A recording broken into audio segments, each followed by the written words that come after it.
2 plus 2 equals 4. And 4 times 5 gives us 20.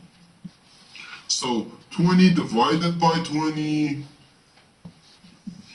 is just 1. But this answer is not correct.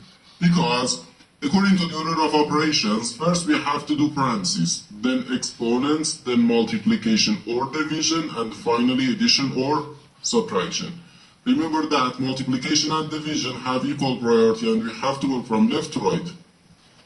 And the same applies to addition and subtraction. In this expression, we have one division, one parenthesis, and the one multiplication. Inside this parenthesis, we have one addition. Here we have a multiplication because in mathematics, when a number is placed next to parentheses, it means multiplication. And we usually don't write the multiplication sign for brevity. Okay? So, according to the PEMDAS, first we have to do this parenthesis, then this division, and finally this multiplication. If we do this multiplication before this division, it is wrong.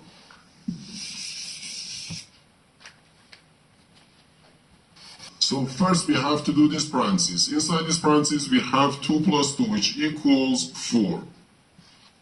So 20 divided by 4, then times 5. Now we have one division and one multiplication.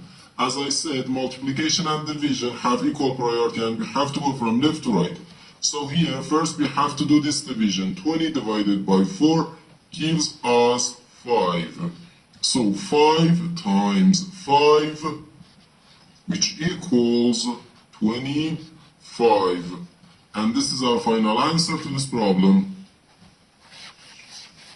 The correct answer is 25.